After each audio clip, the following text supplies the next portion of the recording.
आपने इस गाड़ी में हूटर क्यों लगाया हुआ है? ਫਖਰ ਵਾਲਾ ਮਹਿਸੂਸ ਵਾਲਾ ਦੋਸਤ ਆ ਜਿਹੜੇ ਨਾਲ ਸਰਮਾਇਆ ਦਾ ਦੋਸਤ ਨੇ ਉਹ ਸਭ ਤੋਂ ਪਹਿਲਾਂ ਜਿਹੜਾ ਨਾ ਉਂਗਲ ਲੈਣੀ ਤੇ ਉਹ ਦਬਾਣਾ ਵੱਡਾ I got broads in Atlanta, just to throw me in the family, credit cards in the scammers, hitting the licks in the back.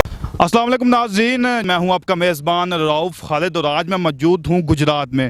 Gujarat के सबूत ने एक ऐसा कारनामा सरअंजाम दिया है जिसको देखकर मुझे नहीं, आपको नहीं, बल्कि पूरे गुजरात को इस बात पर फ़ख्र होगा।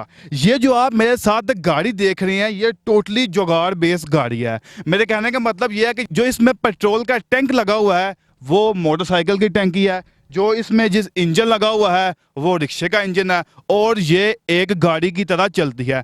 और इसमें आप मज़ीद दे सकते हैं कि एक बहुत ही अच्छी किस्म की इसकी लुक बनाई गई है और यहाँ पर जो इसमें ना क़ीदत को जाहिर करते हुए जो उन्हें पाकिस्तान की झंडी भी ऊपर लगाई हुई है। इस वक्त मेरे साथ मौजूद हैं नासिर एजाज साहब जिन्होंने इस गाड़ी को बनाया। बहुत से सवालात हैं कि किस तरीके से इस गाड़ी को बनाया। इस गाड़ी में एक और ये भी खासियत है, इसमें जो एम्बुलेंस का हूटर भी लगाया गया है। इसके पीछे क्या वजह थी? नासिर एजाज साहब हमारे साथ मौजूद हैं, बहुत किस्म के सवालात हैं, आज इनसे जानते हैं। अस्सलाम वालेकुम जी। जी वालेकुम सलाम। सर जी क्या हाल चाल है? ठीक है अल्हम्दुलिल्लाह, तुसी सुनाओ। जी तो सबसे पहले मुझे ये बताएं कि ये जो गाड़ी आपने बनाई है इसकी लागत कितनी है और ये इंस्पायरेशन कहाँ से आपको आई कि आपने एक रिक्शे के इंजन को यूटिलाइज करते हुए आपने उसको उसकी गाड़ी तैयार कर दी?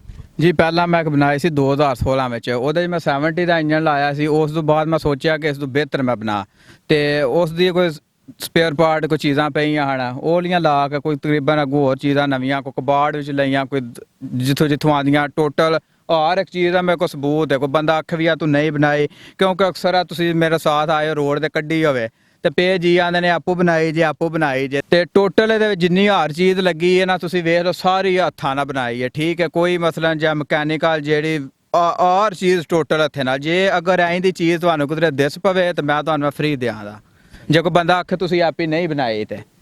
ਅੱਛਾ ਮੈਨੂੰ ਇੱਕ ਗੱਲ ਦੱਸੋ ਕਿ ਜਿਹੜੀ ਤੁਸੀਂ ਇਹ ਚੀਜ਼ ਲਾਈ ਹੈ, ਜਿਹੜਾ ਪੂਰਾ ਐਂਗਲ ਬਣਾਇਆ ਹੈ, ਇਹ ਕਿਸ ਚੀਜ਼ ਦਾ ਬਣਿਆ? ਇਹ ਬੰਪਰ ਬਣਾਏ ਆ ਜਿਹੜੀਆਂ ਮੰਜੀਆਂ ਦੇ ਨਾਲ ਨਹੀਂ ਹੁੰਦੀ ਉਸ ਚੀਜ਼ ਦਾ ਬੰਪਰ ਬਣੇ ਆ। ਮੰਜੀ ਬਣ ਕੇ ਤੇ ਬੰਪਰ ਬਣਾ ਲਿਆ? ਲੈਣ ਦੇ ਸੀ ਨਾਲ। एक गल वेखन चाहिए कि जी गड्डी है ना टोटली जुगाड़ बेस है, ये मुख्तलिफ चीज़ा जो जुगाड़ टाइप जी लगी ने, कि जुगाड़ तुझे लाया गया वे? ਇਹਦੇ ਟੋਟਲ ਜਿਹੜੀ ਮੈਂ ਬਣਾਈ ਹੈ ਤੁਸੀਂ ਹੁਣ ਬਿਆਨ ਦੇਖੋ ਵਿੱਚ ਜ਼ਿਆਦਾ ਹਾਈਟ ਦਾ ਜਿਹੜਾ ਬੰਦਾ ਹੋਵੇ ਉਹਦਾ ਸਿਰ ਨੀਵਾਂ ਹੁੰਦਾ। ਠੀਕ ਹੈ, ਉਹ ਮੈਂ ਆਪਣੇ ਵਾਸਤੇ ਜਿਹੜਾ ਨਾ ਇੰਜ ਦੀ ਬਣਾਈ ਹੈ ਵੀ ਇੰਜ ਦੀ ਅੱਬੇ ਆ ਕੇ ਨੁਕਸ ਕੱਢਦੇ ਨੇ ਛੱਤ ਨਹੀਂ। ਮੈਂ ਇਹਨੂੰ ਥੋੜੀ ਜਿਹੀ ਸਕਰੀਨ ਮੈਂ ਇੰਜ ਹੋਣਾ ਚਾਹੀਦਾ ਸੀ, ਵੈ ਨੁਕਤਾ ਚੀਨੀ ਪਈ ਕਰਨੀ ਹੈ। ਤੇ ਅਲਹਮਦੁਲਿਲਾ ਟੋਟਲ ਮੈਂ ਆਪੇ ਬਣਾਈ ਹੈ, ਕੋਈ ਕਿਸੇ ਕੋ ਪੁੱਛਿਆ ਨਹੀਂ ਤੇ ਮੈਂ ਤੁਹਾਡੇ ਸਾਹਮਣੇ ਚਲਾ ਕੇ ਆਇਆ। ਅਲਹਮਦੁਲਿਲਾ ਜਿੱਥੇ ਤੁਸੀਂ ਮੈਨੂੰ ਆਖੋ ਮੈਂ ਲੈ ਕੇ ਜਾਣਾ। ਠੀਕ ਹੈ, ਇਹ ਲਾਈਟਾਂ ਲਾਈਆਂ ਨੇ, ਇਹਦਾ ਪੇ ਆਖਣ ਦੇ ਜੀ ਇਹ ਇੱਥੇ ਨਹੀਂ ਹੋਣੀਆਂ ਚਾਹੀਦੀਆਂ। ਠੀਕ ਹੈ, ਇਹ ਝੰਡੀ ਲਾਈ ਹੈ, ਇਹ ਮੈਨੂੰ ਇੱਕ ਪੈਂਦਾ ਸੀ ਜੀ ਆ 16ਵੇਂ ਸਕੇਲ ਦਾ ਬੰਦਾ ਲਾਉਂਦਾ। ਦੱਸੋ ਮੈਂ ਹੁਣ ਪਾਕਿਸਤਾਨ ਨਹੀਂ ਆਇਆ ਤੇ ਮੈਂ ਝੰਡੀ ਲਾ ਲਈ ਹੈ ਤੇ ਜੀ ਆ। अच्छा मैं दसो कि तुम दसदे पे हो कि जी गड्डी है टोटली मसलन जुगाड़ बेस से जुगाड़ केड़ा लगा है गड्डी च केड़ा जुगाड़ लाया वे? जुगाड़ ਇਹਦੇ 'ਚ ਇਹ ਲੱਗੇ ਆ ਮੋਟਰਸਾਈਕਲ ਦਾ ਵੇਖੋ ਇੱਕ ਸਿਲੰਡਰ ਇੰਜਨ ਹੈ। ਠੀਕ ਹੈ, 200 ਸੀਸੀ ਇੰਜਨ ਹੈ, 5 ਬੰਦੇ ਇਹਦੇ ਵਿੱਚ ਬੈਠਦੇ ਨੇ। ਦਰਵਾਜ਼ੇ ਦੇ ਜਿਹੜੇ ਮੈਂ ਲਾਕ ਬਣਾਏ ਨੇ ਕਬਜ਼ਿਆਂ ਤੋਂ ਪੁੱਟ ਘੱਤਨ ਦਾ ਦਰਵਾਜ਼ਾ ਨਹੀਂ ਖੁੱਲਣ ਲੱਗਾ ਬਈ ਦੁਕਾਨ ਤੋਂ ਲਿਆ ਕੇ ਲਾਕ ਨਹੀਂ ਲਾਇਆ, ਆਪੇ ਖੁਦ ਦੋ ਹੱਥਾਂ ਦੇ ਨਾਲ ਬਣਾਏ ਨੇ।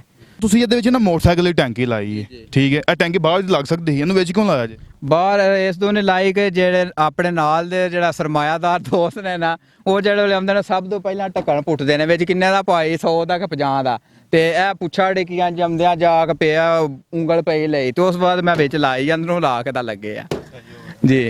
ਅੱਛਾ ਇਹਦੇ ਵਿੱਚ ਕਿੰਨੇ ਬੰਦੇ ਬਹਿ ਜਾਂਦੇ ਨੇ ਤੇ ਕਿੰਨਾ ਕੁ ਸਫ਼ਰ ਹੈ ਜਿਹੜੀ ਗੱਡੀ ਕਰ ਸਕਦੀ ਹੈ? ਇਹਦੇ ਵਿੱਚ 5 ਬੰਦੇ ਬਹਿ ਜਾਂਦੇ ਤੇ ਜੇ ਮੈਂ ਆਪੇ ਚਲਾਉਣਾ ਤੇ ਜਿੱਥੇ ਮੈਨੂੰ ਤੁਸੀਂ ਆਖੋ ਤੇ ਮੈਂ ਲੈ ਕੇ ਜਾਵਾਂਦਾ। आपने इस गाड़ी में हूटर क्यों लगाया हुआ है? ਮੈਂ ਹੂਟਰ ਲਾਇਆ ਨਾ ਉਹ ਤਾਂ ਮੈਂ ਲਾਇਆ ਸੀ ਵੀ ਚਲੋ ਕਿਧਰੇ ਕਿਉਂਕਿ ਬਈ ਮੈਨੂੰ ਪਤਾ ਤੇ ਜਿਹੜੇ ਮੈਂ ਜਿੱਥੋਂ ਲੰਘਣਾ ਨਾ ਤੇ ਇੱਥੇ ਧਿਆਨ ਪੈਣਾ ਤੇ ਹੂਟਰ ਤਾਂ ਰਹਿ ਜਿੱਥੇ ਰਸ਼ ਰੁਸ਼ ਹੋਵੇ ਦਾ ਤੇ ਬਾਕੀ ਮੈਂ ਤੇ ਅੱਜ ਤੱਕ ਨਹੀਂ ਮਾਰਿਆ। ਜਿਹੜੇ ਨਾਲ ਬਹਿੰਦੇ ਨਾ ਫਖਰ ਵਾਲਾ ਮਹਿਸੂਸ ਵਾਲਾ ਦੋਸਤ ਆ ਜਿਹੜੇ ਨਾਲ ਸਰਮਾਇਆ ਦਾ ਦੋਸਤ ਨੇ ਉਹ ਸਭ ਤੋਂ ਪਹਿਲਾਂ ਜਿਹੜਾ ਨਾ ਉਂਗਲ ਲੈਣੀ ਹੈ ਤੇ ਉਹ ਦਬਾਣਾ ਬਟਨ। ਤੁਸੀਂ ਦੱਸਦੇ ਪਿਓ ਕਿ ਤਕਰੀਬਨ 1.5 ਲੱਖ ਦਾ ਖਰਚਾ ਆਇਆ ਹੈ, ਸਹੀ ਹੈ, ਤੇ ਤੁਹਾਨੂੰ ਕਿ ਬੰਦਾ 2 ਲੱਖ ਦੇ ਤੁਹਾਨੂੰ ਮੀਡੀਆ ਦੇ ਵਿੱਚ ਗੱਡੀ ਬਣਾ ਦਿਓਗੇ? ਤੁਸੀਂ ਜੇ ਦੀ ਆਖੋ ਤੇ ਨਾ ਤੁਸੀਂ ਇੱਕ ਕਾਪੀ ਪੈਨਸਲ ਲੈ ਕੇ ਲਿਖ ਕੇ ਸਾਨੂੰ ਦੱਸੋ ਸਾਨੂੰ ਇਹ ਚੀਜ਼ ਚਾਹੀਦੀ ਹੈ, ਤੁਹਾਨੂੰ ਉਹ ਚੀਜ਼ ਬਣਾ ਕੇ ਦਿਆਂਦੇ। ਤੁਸੀਂ ਦੱਸਦੇ ਪਏ ਸੋ ਕਿ ਜਿਹੜੀ ਗੱਡੀ ਹੈ ਤਕਰੀਬਨ ਜਿਹੜੀ ਹੈ ਨਾ 1.5 ਲੱਖ 'ਚ ਬਣ ਗਈ ਹੈ। ਠੀਕ ਹੈ। ਇਹ ਗੱਡੀ ਜਿਹੜੀ ਨਾਲ ਸੁਜ਼ੂਕੀ ਕਾਰਾਂ ਹੁੰਦੀਆਂ ਜਿਹੜੇ ਮੁxtਲਿਫ ਕਿਸਮ ਦੀਆਂ ਗੱਡੀਆਂ ਨੇ ਬੜੀਆਂ ਮਹਿੰਗੀਆਂ ਨੇ, ਤੇ ਕਿਉਂ ਕਿਸੇ ਤੁਸੀਂ ਕੰਪਨੀ ਨੇ ਕਿਉਂ ਨਹੀਂ ਜੁਆਇਨ ਕਰਦੇ? ਮੈਂ ਖੁਦ ਇੱਕ ਆਰਮੀ ਵਿੱਚ ਮੁਲਾਜ਼ਮ ਆ, ਮੈਨੂੰ ਕੰਪਨੀਆਂ ਦੀ ਕੀ ਲੋੜ ਆ, ਤੇ ਮੈਂ ਇੱਕ ਸ਼ੌਕ ਦੇ ਤੌਰ ਤੇ ਬਣਾਈ ਹੈ। ਜਿਹੜੀ ਇਸ ਤੋਂ ਪਹਿਲਾਂ ਮੈਂ ਬਣਾਈ ਸੀ 2016 ਚ, ਉਦੋਂ ਮੈਂ 10th ਕਲਾਸ ਚ ਪੜ੍ਹਦਾ ਸਾਂ, ਠੀਕ ਹੈ। ਤੇ ਉਦੋਂ ਹੀ ਮੈਨੂੰ ਬੰਦਿਆਂ ਨੇ ਜੇ ਚੱਲੀ ਤੇ ਸਾਨੂੰ ਦੱਸੀ, ਜੇ ਚੱਲ ਗਈ ਤਾਂ ਉਹਦਾ ਫਤਾ ਕੀਤਾ ਚੋਲ ਛੋਲ ਹੋਏ ਤਾਂ ਬਾਅਦ ਚ ਆਖਣਗੇ ਆ ਗੱਲ ਚੰਗੀ ਨਹੀਂ ਆ, ਤੁਹਾਨੂੰ ਚੋਲ ਨਹੀਂ ਖਵਾਏ।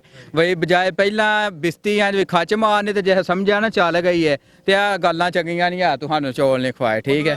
ਇੱਕ ਮੈਨੂੰ ਗੱਲ ਦੀ ਸਮਝ ਆ ਗਈ ਆ, ਸ਼ਰੀਕਾਂ ਨੂੰ ਫੁੱਲ ਸਾੜਿਆ ਇਸ ਗੱਡੀ ਨੇ। ਮੈਂ ਬਿਆਨਾ ਮਾਨਿਆ ਜੇ ਚੱਲੀ ਨਾ ਤਾਂ ਮੈਂ ਕਿਹਾ ਤੁਹਾਨੂੰ ਮੈਂ ਚਲਾ ਕੇ ਵਿਖਾਉਂਦਾ, ਠੀਕ ਹੈ। ਇਸ ਤੋਂ ਬਾਅਦ ਮੈਂ ਜਹਾਜ਼ ਬਣਾਇਆ, ਉਹ ਵੀ ਅਲਹਮਦੁਲਿਲਾ ਪੂਰਾ ਕਾਮਯਾਬ ਹੈ। ਬਸ ਆਰਮੀ ਦੀ ਉਹਦੀ ਪਰਮਿਸ਼ਨ ਨਾ ਹੋਣੇ ਦੀ ਵਜ੍ਹਾ ਤੋਂ, ਠੀਕ ਹੈ। ਉਹ ਮੈਂ ਉਹਦਾ ਮੰਜ਼ਰ ਆਮ ਤੇ ਨਹੀਂ ਮੰਨਦਾ, ਉਹ ਪ੍ਰਾਈਵੇਟ ਹੈ ਬਿਲਕੁਲ। ਤੇ ਕਦੀ ਇੰਜ ਹੋਇਆ ਗੱਡੀ ਲੈ ਕੇ ਸ਼ਰੀਕਾਂ ਬੂਹੇ ਜਾ ਕੇ ਟੂੰ ਕੀਤੀ ਹੋਵੇ? ਇਹ ਜਿਹੜਾ ਨਾਲ ਮੈਂ ਇੱਕ ਦਿਨ ਅਗਲੇ ਦਿਨ ਇੱਕ ਮੁੰਡੇ ਦੇ ਪਿੰਡ ਗਿਆ ਤੇ ਉਹ ਮੈਨੂੰ ਆਂਦਾ ਸੀ ਸ਼ਰੀਕਾਂ ਦੇ ਬੂਹੇ ਦੇ ਅੱਗੇ ਹੂਟਰ ਮਾਰਨਾ, ਤੇ ਮੈਂ ਅੱਗੇ ਜਿਹੜਾ ਵੇਖਦਾ ਤੇਰੇ ਸਾਹਮਣੇ ਬੰਦਾ ਗੱਡੀ ਵੇਖਦਾ, ਤੇ ਜੇ ਹੂਟਰ ਮਾਰਨਾ ਤੇ ਉਂਝ ਜੇ ਨਹੀਂ ਵੀ ਇੰਜ ਹੋਣਾ ਤੇ ਉਹਦੀ ਨਜ਼ਰ ਪੈਣੀ ਜਾਂਦੀ ਹੈ ਲਾਰੀ। ਹਾਂ, ਤੇ ਗੱਡੀ ਨੂੰ ਬਣਾਉਣ ਲੱਗਾ ਕਿੰਨਾ ਕੁ ਅਰਸਾ ਲੱਗ ਗਿਆ? ਅਰਸਾ ਜਦੋਂ ਆਰਮੀ 'ਚ ਭਰਤੀ ਹੋ ਕੇ ਆਇਆ ਜਨਾ, ਉਸ ਤੋਂ ਬਾਅਦ 3 ਮਹੀਨੇ ਲਾਏ ਨੇ, ਫਿਰ ਉਤਲ ਟੁਰ ਗਿਆ ਆਰਮੀ 'ਚ, ਤੇ ਉਸ ਤੋਂ ਬਾਅਦ 40 ਦਿਨ ਦੀ ਛੁੱਟੀ ਲੈ ਕੇ ਆਇਆ, ਉਹਦੇ ਵਿੱਚ 27 ਦਿਨਾਂ 'ਚ ਮੁਕੰਮਲ ਕੀਤੀ ਹੈ, ਦਿਨ ਰਾਤ ਇੱਕ ਕਰਕੇ। ਜਿਹੜੀ ਬਣਾਈ ਹੈ ਤਾਂ ਇੰਜਨ ਜਿਹੜਾ ਮੈਂ ਕਬਾੜ ਵਿੱਚ ਲਿਆ, ਉਸ ਤੋਂ ਬਾਅਦ ਉਹਨੂੰ ਰਿਪੇਅਰ ਕੀਤਾ, ਠੀਕ ਹੈ। ਵਿੱਚ ਇਲੈਕਟ੍ਰੀਕਲ ਦਾ ਕੋਈ ਕੰਮ ਹੋਣੇ ਵਾਲਾ ਸੀ, ਉਸ ਤੋਂ ਬਾਅਦ ਬਣਾ ਕੇ ਥੱਲਾ ਢਾਂਚਾ ਉਹਦਾ ਸਟੇਲਿੰਗ ਲਾ ਕੇ, ਠੀਕ ਹੈ। ਫਿਰ 6 ਕਾਬਲੇ, ਇੱਕ ਇੱਥੇ ਸਾਹਮਣੇ, ਇੱਕ ਦਰਮਿਆਨ ਵਿੱਚ, ਇੱਕ ਪਿਛਲੇ ਦੋਵਾਂ ਪਲੇ ਸਾਈਡਾਂ ਦੇ, ਉਹਦੇ ਉੱਤੇ ਦਾ ਢਾਂਚਾ ਬਣਾਇਆ ਜਿਵੇਂ ਮਕਾਨ ਦਾ ਬਣਾਈਦਾ ਪੈਪਾਂ ਦਾ, ਠੀਕ ਹੈ। ਉਸ ਤੋਂ ਬਾਅਦ ਪ੍ਰੈਸ ਵਾਲੀ ਦੁਕਾਨ ਤੋਂ ਚਾਦਰ ਲਿਆ ਕੇ, ਜਿਹੜਿਆਂ ਵਿੱਚ ਮਸਲਾਂ ਦਰਦਾਂ ਦੁਰਦਾਂ ਹੁੰਦੀਆਂ, ਸਟੀਲ ਪਟੀਨ ਮਾਰ ਕੇ ਉੱਤੇ ਸਾਰਾ ਅਸਤਰ ਥਿਨਰ ਮਾਰ ਕੇ, ਰੋਗਨ ਮਾਰ ਕੇ, ਠੀਕ ਹੈ। ਮਸ਼ੀਨ ਨਾਲ ਰਾਤੋਂ ਰਾਤ ਰੰਗ ਮਾਰ ਕੇ, ਟੇਪਾਂ ਨਾਲ ਲਿਆ ਕੇ ਲਹਾਈ ਲੋਹੀ ਕਰਾ ਕੇ, ਠੀਕ ਹੈ। ਅੱਗੂ ਜਦੋਂ ਬਾਹਰ ਕੱਢੀ ਹੈ ਤਾਂ ਫਿਰ ਜਿਹੜੇ ਸਟੇਟਸ ਨਿਰਾ ਵੇਚ ਸਕਦੇ ਹਨ, ਤੇ ਫਿਰ ਹੁਣ ਸਾਨੂੰ ਕਿਦੋਂ ਹਟਾ ਦੇਣਾ ਜੇ? ਪਹਿਲਾਂ ਨਿਰਾ ਵੇਚ ਸਕਦੇ ਇਹ ਨਾ ਪੁੱਛਦੇ ਕੋਈ ਸਾਡੇ ਲੈ ਕੇ ਆਇਆ ਕਿਧਰੇ, ਕੋਈ ਜਾਣਾ, ਕੋਈ ਇਹਦੇ ਨਾਲ ਹੀ ਲਿਆਉਣੀ ਹੈ, ਕੋਈ ਚੀਜ਼ ਲਿਆਉਣੀ ਹੈ, ਇਹ ਆਂਦੇ ਹਾਂ ਜੀ ਸਾਡੇ ਕੋਲ ਟਾਈਮ ਨਹੀਂ ਹੈ। ਤੇ ਜੇ ਬਣ ਗਈ ਹੈ ਤੇ ਫਿਰ ਮੈਂ ਕਿੱਥੇ ਹੋ ਚੋ ਸਾਹਿਬ, ਅਸੀਂ ਆਏ ਆ, ਠੀਕ ਹੈ। ਸਾਡੇ ਨਾਲ ਪ੍ਰਾਹੁਣੇ ਆਣ ਤੇ ਉਹਨਾਂ ਯਕੀਨ ਨਹੀਂ ਪਿਆ ਹੁੰਦਾ, ਉਹਨਾਂ ਦੱਸਿਆ ਮੁੰਡੇ ਗੱਡੀ ਬਣਾਈ ਹੈ। ਤੇ ਜੇ ਬਣ ਗਈ ਉਸ ਤੇ ਪਹਿਲਾਂ ਜਨਾਬ ਮੇਰੀ ਨਾ ਕਿਸੇ ਕੋਲ ਟਾਈਮ ਸੀ ਤੇ ਨਾ ਕੋਈ ਮੈਨੂੰ ਜਾਣਦਾ ਸੀ, ਠੀਕ ਹੈ। ਤੇ ਅਲਹਮਦੁਲਿਲਾ ਗੱਲ ਰਹੀ ਪਛਾਣ ਦੀ, ਸ਼ੁਕਰ ਹੈ ਉਸ ਮਾਲਕ ਦੀ ਜ਼ਾਤ ਦਾ। ਗੱਡੀ ਨਾ ਵੇਖ ਕੇ ਲੱਗਦਾ ਕਿ ਰੋਡ ਤੇ ਜਾਂਦੀ ਪਈ ਹੈ, ਨਾਲ ਹੀ ਕਿਨਾ ਜਗਾ ਲੱਗਾ, ਗੱਡੀ ਖੁੱਲ ਗਈ ਹੈ। ਤੇ ਕੋਈ ਗੱਡੀ ਵਿੱਚ ਕੋਈ ਸ਼ੈ ਸ਼ੂ ਰੱਖੀ ਨੇ ਬੰਨ ਕੇ ਮੁੰਡ ਤੱਕ ਲੈ ਜਾਏਗਾ? ਮੈਂ ਬਹਿਣਾ ਸੇਬੇ ਵਾਲੀਆਂ ਬੋਰੀਆਂ, ਵੱਡੇ ਬੋਰੇ ਰੱਖੇ ਨੇ, ਟਰੈਕਟਰ ਟਰਾਲੀ ਵਾਲੇ ਦਾ ਨੰਬਰ ਰੱਖੇ ਆ, ਜਿੱਥੇ ਖੁੱਲੇ ਤੇ ਜਨਾਬ ਮੇਰੇ ਫੋਨ ਕੀਤਾ, ਵਿੱਚ ਹਾਰਸ਼ਾ पाए तो डाला मारा तो उन्हें जी। तो नाज़रीन, ये हमारे साथ मौजूद थे एजाज साहब, जिन्होंने बताया कि ये गाड़ी किस तरीके से तैयार की गई। इनका ताल्लुक है जो गुजरात से है, और इन्होंने ये भी बताया कि इन्होंने एक जहाज़ भी बनाया है जो कि अभी परमिशन ना होने की वजह से प्राइवेट है। इसी के साथ अपने मेज़बान रऊफ खालिद को दें इजाज़त। पाक न्यूज़ गुजरात।